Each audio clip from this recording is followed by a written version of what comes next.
The following video is not a demonstration for real-world scenarios and applies only to Airsoft and Airsoft weapons, thus will not work for any real steel counterparts.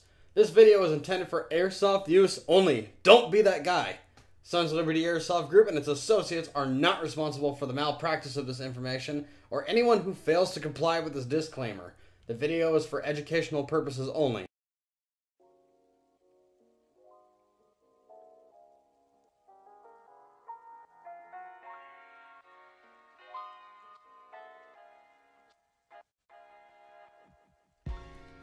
What's up guys, I'm Dusk from the Sons of Liberty Airsoft Group. Today is a much more different video than what we normally put out. As of today, it's now my 11th year playing Airsoft, and because of it, along the way, I've met a lot of amazing friends, players, techs, and shared a lot of great experiences that all Airsoft players in their communities should all get to enjoy. So I wanted to dedicate this video to all the players that desire the know-how and want the full breakdown of the playstyle that has taken me 11 years to get this far as I have and still more to learn.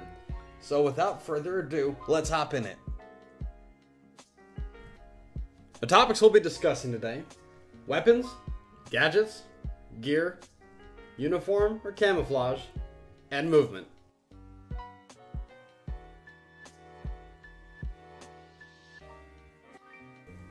So when we're referring to using stealth in a game of Airsoft, there are three types that I commonly use in all different scenarios: supportive aggressive, proactive aggressive, and stalking reactive.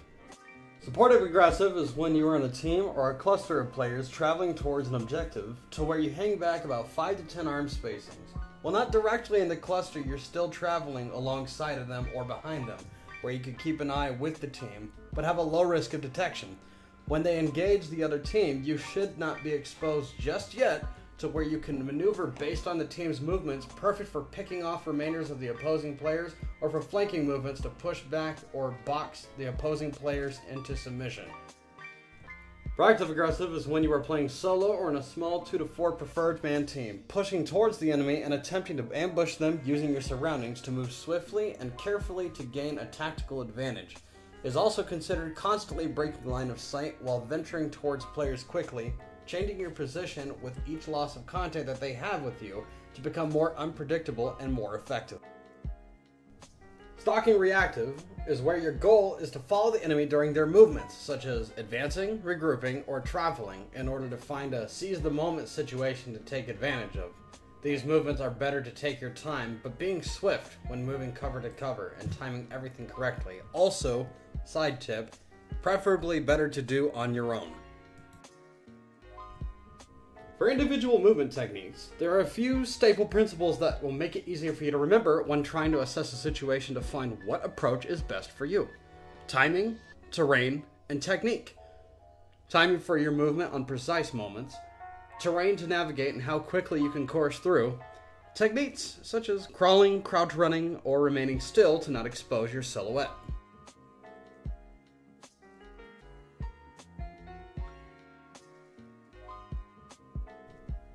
When it comes to choosing your primary and secondary, your choices for these are recommended to be a little more unconventional than normal. The most common sightings for most players are usually found with AEGs, gas blowbacks, and maybe an HPA setup such as Polar Star. However, for your ghost build, you'll want to stick along the lines of drop-in HPA kits and gas non-blowbacks.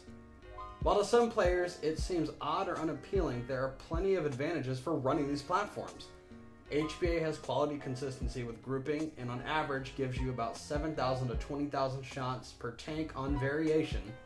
Very little maintenance is required to maintain these, and you can find a drop-in kit for almost any platform that you desire. As for non-blowbacks, there is more gas efficiency, more power in your shots, and usually more range than a gas blowback. This is my personal Tokyo Marui MK23. It's a non-blowback and the ideal pistol for snipers.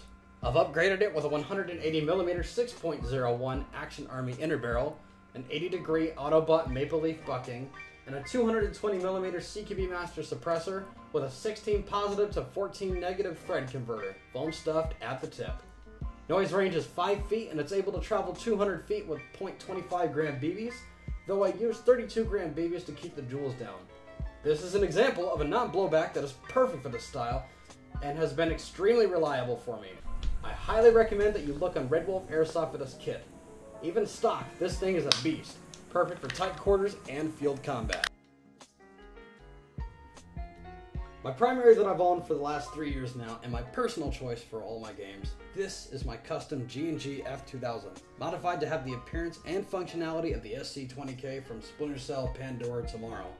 It contains a Generation 2 Hydra from Wolverine Airsoft, a 575 6.01 tight bore inner barrel, a Lancer Tactical mounted to the upper receiver, and a foam-stuffed Angel Custom 275mm suppressor and an 80-degree maple leaf hop-up bucking, allowing it to have a 5-foot noise radius and a 250 feet maximum effective range that travels much faster than my secondary while maintaining under 2 joules.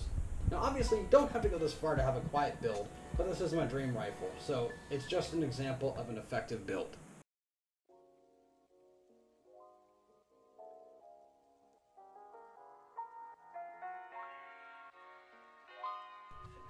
Choosing your camouflage/uniform is an extremely critical function of your stealth kit, because it's all based off where you will be playing. If you play in desert, you obviously want desert camo, but if you play in woodland, then you want woodland-based camo. This can also apply for your equipment, but it is not as necessary as breaking up your silhouette. Buy nice, not twice. Camouflage is critical for long-range concealment when moving with high-profile movements, such as running or jumping, but if the right pattern matches your environment, close-range, slow movements can conceal your movement as well. While ghillie suits work well for concealment and breaking up your silhouette, it can slow you down, and it's all based off the user's preference. In this video clip, this is my ATAX AU uniform. This is not only my team uniform, but this is actually my personal choice of what I recommend when trying to break up your silhouette.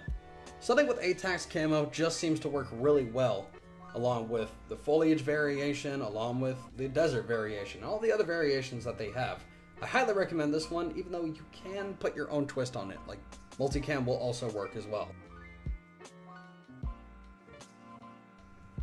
And finally, the last topic we'll be discussing, gadgets. So what kind of gadgets do you need with a stealth kit? Well, I would highly recommend Enola Gay smoke grenades and EG67 frag grenades.